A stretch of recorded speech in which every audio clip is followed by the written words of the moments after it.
दोस्तों ये बात तो हम सब जानते हैं, भारतीय सेना दुनिया के सर्वोच्च सेना में से एक है और उनके कई ऐसे रेजिमेंट्स हैं जिन पर हर एक भारतीय को आज गर्व है। पर अगर भारत की सबसे खूंखार रेजिमेंट और दिलेर रेजिमेंट की बात करें तो वो है गोरखा रेजिमेंट, जिसे दुश्मन भी खौफ खाता है। पर कई लोगों का सवाल था कि गोरखा का सिलेक्शन कैसे होता है, उस रेजिमेंट की सैलरी क्या होती है, गोरखा रेजिमेंट में जाने के लिए किन किन कठिनाइयों का सामना करना पड़ता है और गोरखा और एनएसजी कमांडो में आखिर डिफरेंस क्या होता है, और ऐसे कई सारे सवालों को हम इस वीडियो में विस्तार से समझेंगे। इसलिए अगर हमारी तरह आप भी इंडियन आर्मी से प्यार करते हैं तो उनके लिए लाइक करते हुए कमेंट में जय हिंद लिखना मत भूलिए। तो आइए वीडियो शुरू करते हैं।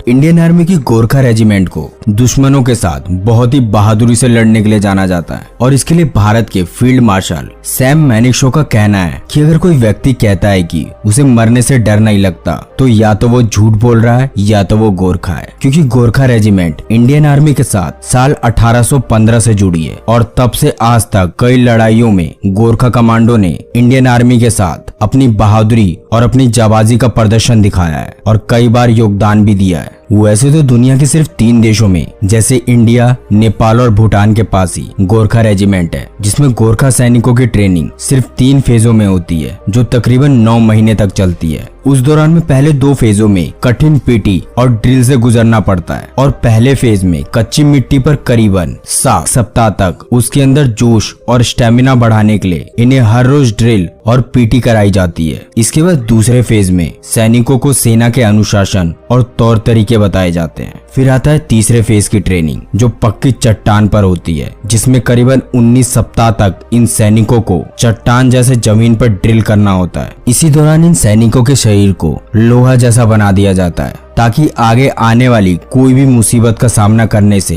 गोरखा रेजिमेंट ना डरे। इसलिए आम रेजिमेंट के मुकाबले गोरखा कमांडो की ट्रेनिंग बिल्कुल अलग होती है। इसके अलावा गोरखा कमांडो अपने हथियार के लिए काफी प्रसिद्ध है, जिसको नेपाली भाषा में कुकरी कहा जाता है। असल में ये एक 12 इंच का एक लंबा चाकू है जिसको गोरखा का हर एक जवान अपने पास रखता है, क्योंकि इस चाकू के बारे में एक बहुत खास बात है कि जब कोई गोरखा अपनी कुकरी को बाहर निकालता है तो फिर वो अपने दुश्मनों को खून निकाले बिना उस कुकरी को दोबारा अंदर नहीं रखता है। वैसे तो कई लोगों का कहना है कि गोरखा कमांडो में एक जाति के सैनिकों को रखा जाता है, लेकिन हम आपको बता दें कि ऐसा बिल्कुल भी नहीं है। असल में गोरखा किसी भी एक स्पेशल जाति के सिपाही नहीं होते, बल्कि इनमें पहाड़ों में रहने वाले अलग अलग जातियों के लोग पूरी तरीके से शामिल किए जाते हैं। हालांकि वैसी बात करते हैं एनएसजी कमांडो की, जो भारत के सर्वश्रेष्ठ कमांडो में से एक है और ये दुनिया के टॉप 5 स्पेशल फोर्सेस में एक माने जाते हैं। दरअसल एनएसजी कमांडो को भारत के वीआईपी या महत्वपूर्ण लोगों की सुरक्षा की जिम्मेदारी पूरी तरह दी जाती है और इन्हीं एनएसजी कमांडो पर उनकी सुरक्षा भी निर्धारित होती है। वैसे एनएसजी कमांडो देश के सबसे खतरनाक कमांडो होते हैं और एनएसजी कमांडो को ही ब्लैक कमांडो कहा जाता है। इसलिए हमारे देश के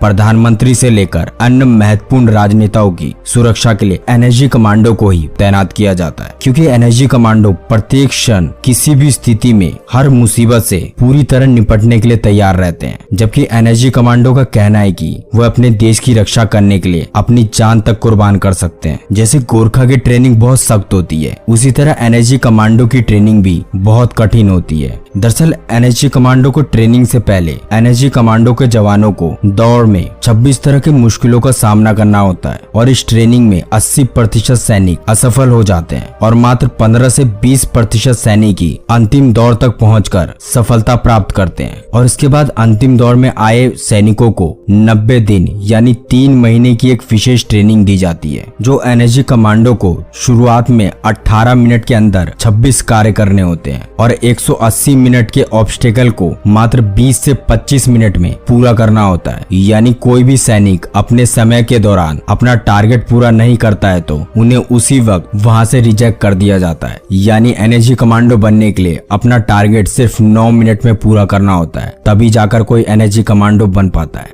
दरअसल गोरखा कमांडो की सैलरी देखी जाए तो 11वीं गोरखा राइफल्स में कार्यरत सैनिकों को लगभग 7.7 लाख से लेकर 9.7 लाख के आसपास सैलरी दी जाती है। और वहीं एनएसजी कमांडो की सैलरी देखी जाए तो मीडिया रिपोर्ट के मुताबिक एनएसजी कमांडो हर महीने 84,000 से लेकर 2.5 लाख रुपए तक कमाते हैं, जबकि एवरेज सैलरी की बात करें तो एनएसजी कमांडो को करीबन 1.5 लाख रुपए महीना मिलता है। दरअसल एसपीजी यानी सिक्योरिटी ऑफिसर ग्रुप की सैलरी भारत में 11.1 लाख रुपए दिया जाता है और जो विशेष सुरक्षा समूह अधिकारी हैं उन्हें 8 लाख से 15 लाख रुपए तक दिया जाता है। उसी तरह कमांडो के सिलेक्शन के बारे में जाने तो एनएसजी कमांडो सिलेक्शन प्रक्रिया की बात करें तो इसमें सीधी भर्ती का कोई तरीका नहीं है, क्योंकि एनएसजी के लिए सेना और पैरामिलिट्री फोर्स में से सैनिकों को सिलेक्ट किया जाता है। जबकि एक रिपोर्ट में बताया गया है कि एनएसजी के लिए करीबन 53% सिलेक्शन भारतीय सेना से होता है और अन्य 47% कमांडो को 4 पैरामिलिट्री फोर्स यानी सीआरपीएफ, आईटीबीएफ, आरएएफ और बीएसएफ इन सभी चारों सेनाओं से मिलाकर चुना जाता है। और वहीं एसपीजी कमांडो का सिलेक्शन भी सीधी तौर पर नहीं किया जाता,